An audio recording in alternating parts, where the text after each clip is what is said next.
100க்கு மேற்பட்டதான வெற்றிகளை குவித்ததான பேரரசன் நெப்போலியன் போனபார்ட் ஒருமுறை சொன்னார், நான் யுத்தத்தை பார்க்கிலும் அமைதியை கண்டே அஞ்சுகிறேன் என்று சொன்னார்.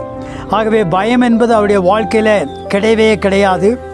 ஒரு முறை அவளுக்கு கீழ்ப்பணியாற்றின இராணுவ அதிகாரிகள் எப்படியாயிலும் நெப்போலியனை பயப்படுத்த வேண்டும் என்று சொல்லி ஒரு நாள் திட்டம் தீட்டி நெப்போலியன் என்கிற பேரரசன் விருந்து சாலையில் இரவில் இருக்கும்போது குடிப்பதற்காக கண்ணாடி கோப்பையில் பானத்தை எடுத்து தன்னுடைய உதடியின் கீழ் கொண்டு போகும்போது அந்த இராணுவ அதிகாரிகள் ஆயத்தம் பண்ணினதான பெரிய வெடிக்குண்டை சத்தம் எழும்ப அவர்கள் வெடிக்க செய்தார்கள்.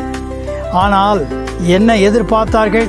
நெப்போலியன் கை நடுங்கி கண்ணாடி கோப்பையை கீழே விட்டு விடுவார், உடைந்து விடும் என்று எதிர்பார்த்தார்கள்.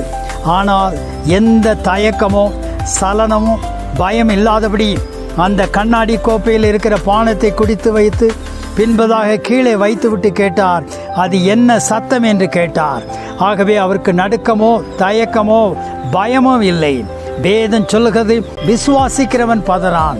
ஆண்டவராகிய இயேசு கிறிஸ்துவை விசுவாசிக்கிற எந்த மனிதனும் பயப்பட வேண்டிய அவசியம் இல்லை. ஏன்? ஆண்டவராகிய இயேசு கிறிஸ்து நம்முடைய இருதயத்தில் இருக்கிறார், நம்முடைய கரத்தில் வேதம் இருக்கிறது. பயம் என்பதே அவசியமில்லை. ஜெபிப்போம். எங்கள் அன்பின் ஆண்டவரே, நீர் எங்களுடைய இருதயத்திலும் நீர் விளம்பின வேதம் எங்களுடைய கரத்தில் இருக்கிறபடியினால நாங்கள் அசைக்கப்படும். பயப்பட வேண்டிய அவசியம் இல்லை. ஒவ்வொருவரையும் தைரியப்படுத்தும் இயேசு கிறிஸ்து மூலம் செபிக்கிறோம் நல்ல பிதாவே, ஆமேன்.